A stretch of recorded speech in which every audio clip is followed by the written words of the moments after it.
membahas lebih dalam sudah bergabung psikologi forensik Reza Indragiri. Selamat sore Pak Reza.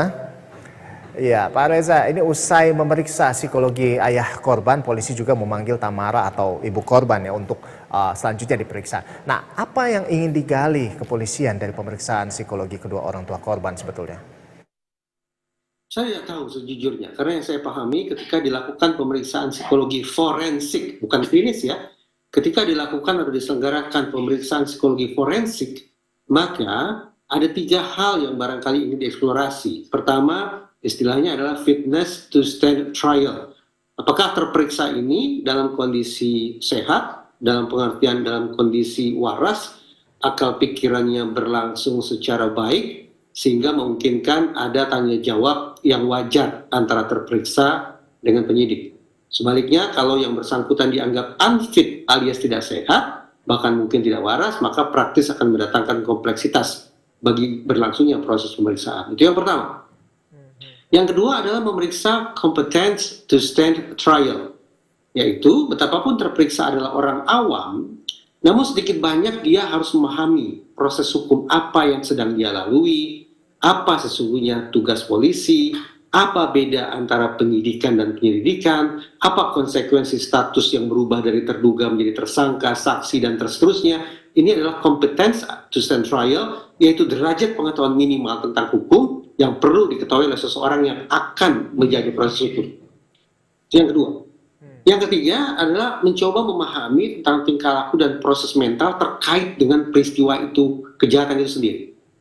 Jadi bicara tentang motif, bicara tentang modus, dan hal-hal yang terkait dengan psikologi, proses terjadinya perbuatan jahat, itu yang bisa dieksplorasi. Nah, kalau kemudian kita berbincang tentang apa sesungguhnya dilakukan atau diperiksa terhadap orang tua korban, sekali lagi saya tidak tahu. Apakah mencoba untuk menakar validitas, akurasi, ingatan, informasi, dan sejenisnya, itu yang sebaiknya perlu ditanyakan ke pihak kepolisian. Baik.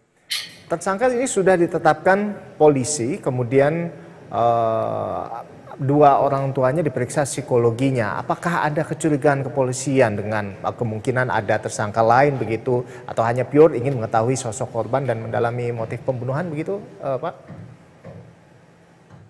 Kalau memang pihak kepolisian mengatakan bahwa apa yang dilakukan oleh tersangka alias YA adalah pembunuhan berencana, maka memang masuk akal kalau polisi melakukan pendalaman terkait dengan apakah berencana itu direalisasikan sebagai sebuah aksi kejahatan individual oleh tersangka seorang diri, ataukah berencana itu direalisasikan dalam sebuah aksi kelompok.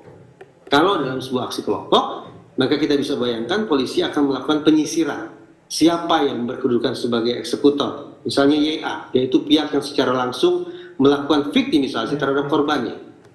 Atau barangkali juga ada pihak yang berperan bukan sebagai eksekutor, melainkan sebagai mastermind atau intellectual dader, yaitu pihak yang mengotaki bahkan mungkin merancang aksi kejahatan tersebut.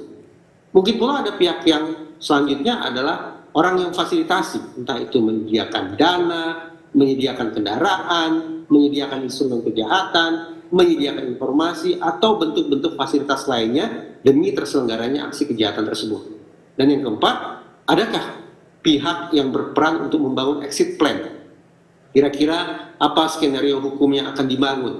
Alibi macam apa yang akan dikarang? Bagaimana mempengaruhi saksi, merusak barang bukti, merusak TKP, dan seterusnya terkait dengan menghindari proses hukum. Nah, kalau kita bicara tentang berencana sebagai sebuah aksi yang kemudian direalisasikan secara berkelompok, maka masuk akal kalau ada tersangka berikutnya, siapapun itu yang bersangkut paut dengan meninggalnya Ananda Dante. Untuk itu memang dilakukan pemeriksaan dari circle terdekat begitu ya Pak ya. Nah, ini CCTV memperlihatkan gerak-gerik pelaku menenggelamkan korban. Nah, apa ini sudah cukup begitu bagi penyidik untuk bisa menetapkan pelaku sebagai tersangka sebetulnya? Gerak-gerik seperti apa, Gerana? Dalam perbincangan dengan beberapa kolega, termasuk beberapa jurnalis, mereka menggunakan kosakata celingak-celinguk, tengok-tengok, seolah sedang memperhatikan atau mengobservasi lingkungan sekitar. Kalau kosakata itu yang kita pakai, maka menurut saya sudah ada 1 dari 4 unsur perencanaan yang terpenuhi. Ketika kita bicara tentang pembunuhan berencana misalnya, 4 unsur yang harus dibuktikan adalah target, insentif, resiko, dan sumber daya. Ketika seorang tersangka katakanlah celingak-celinguk atau tengok kiri, tengok kanan, observasi lingkungan sekitar, adakah saksi, adakah CCTV, dan seterusnya, maka dalam penalaran saya ini adalah bentuk perbuatan sang tersangka atau pelaku untuk meminimalkan kemungkinan resiko yang akan dia hadapi. Dengan kata lain, bentuk manajemen resiko dia tampilkan, dia wujudkan dengan cara mengamati lingkungan sekitar. Nah, kalau 1 unsur ini sudah terpenuhi, ditambah lagi dengan 3 unsur yang saya katakan tadi, maka genap sudah. Polisi tepat untuk menggunakan pasal pembunuhan berencana terhadap diri tersangka. Baik, jadi artinya kalau misalnya berdasarkan penjelasan dari Pak Reza tadi bahwa akhirnya dilakukan pemeriksaan psikologi forensik seperti itu, ini artinya ada kecurigaan begitu terkait dengan pembunuhan yang dilakukan secara bersama-sama itu tadi, termasuk kepada anggota keluarga terdekat. Seperti itu, ada kemungkinan seperti itu, orang tua dalam hal ini? Kemungkinan bisa saja, tetapi berdasarkan pemberitaan yang sebatas saya simak di media, pemahaman saya bisa keliru ya, tapi terkesan ada kesan kerancuan antara pemeriksaan psikologi forensik dan pemeriksaan psikologi klinis. Bagi misal, ada media yang mewartakan bahwa pemeriksaan dilakukan terhadap keluarga atau orang tua korban untuk mengecek ada tidaknya dendam pada diri orang tua korban. Menurut saya apa ya relevansinya dengan psikologi forensik? Kalau bicara tentang dendam, bicara tentang amarah, tentu bagaimana kemudian kita bisa membantu yang bersangkutan agar tidak dendam, itu bukan persoalan psikologi forensik, itu persoalan psikologi klinis. Permasalahannya adalah psikologi klinis sesungguhnya bukan merupakan area yang memiliki relevansi secara langsung dengan pihak kepolisian, apalagi pada tahap penyidikan seperti sekarang. Proses pemeriksaan psikologi forensik yang berbeda dengan psikologi klinis adalah bagaimana agar proses pemeriksaan terhadap suasana batinia, kejiwaan, dan perilaku si terperiksa bisa berpengaruh atau berimplikasi terhadap proses hukum itu sendiri. Kalau pada aspek ini tidak terjawab, maka sekali lagi barangkali perlu dicek ulang. Sesungguhnya ini sedang menyelenggarakan sebuah proses pemeriksaan psikologi forensik kah? Atau pemeriksaan psikologi klinis kah? Pihak kepolisian yang bisa menjawabnya. Tapi kalau Anda sendiri Pak Reza menilai ini seperti apa? Apakah ada tanda-tanda dari wajah orang tua dalam hal ini sang ibu atau mungkin ayah tiri atau sang ayah sendiri itu terkait dengan, nah kalau kita lihat kan di media ini tampak beberapa waktu lalu, beberapa waktu setelah sang anak meninggal ini orang tuanya sempat terlihat senyum-senyum seperti itu. Nah Anda melihat atau menilai hal ini seperti apa Pak?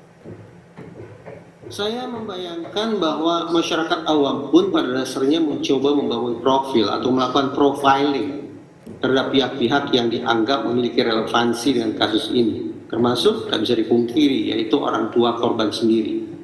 Nah, tindak tanduk orang yang sedang diamati, tindak tanduk orang yang sedang diprofil oleh masyarakat, memang akan bisa memunculkan pertanyaan. Misalnya, apakah orang-orang yang dalam kondisi kesedihan, yang anaknya meninggal dunia dalam kondisi sedemikian ekstrim dan dilakukan oleh orang dekat bahkan kekasih, apakah kemudian ekspresi kesedihannya akan sinkron atau tidak? Apakah justru orang-orang di sekitarnya akan memilih menyampaikan pernyataan-pernyataan yang apologetik, yang seolah meminta pemakluman tentang apa yang saya lakukan dan seterusnya? Kalau kemudian ada ketidaksinkronan macam itu, ketidaksinkronan antara peristiwa yang amat sangat menyedihkan, tapi dengan tutur kata dan dengan mimik wajah yang dianggap masyarakat tidak sinkron, maka ya masuk akal juga kalau kemudian masyarakat berspekulasi seolah akan ada orang-orang berikutnya yang pantas untuk diperiksa dan barangkali juga diposisikan sebagai tersangka.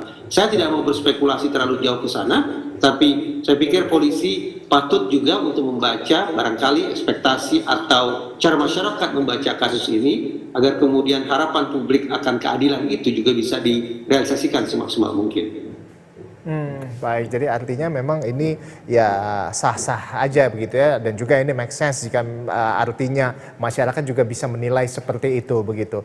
Ya, terima kasih Pak Reza Indragiri, psikologi Forensik UI sudah bergabung bersama Yang kami di jelas, Berita Satu Sore. proses hukum tidak ditentukan oleh bacaan terhadap mimik wajah maupun tindak tanduk atau gerak-gerik, tapi ditentukan berdasarkan ketersediaan atau ketidaktersediaan dua alat bukti. Baik, tentunya kita akan pantau terus terkait dengan kasus ini agar bisa terang benderang begitu. Terima kasih sudah bergabung bersama dengan kami, Pak Reza Indragiri, Psikologi Forensik UI. Selamat sore, selamat beraktivitas. Selamat sore.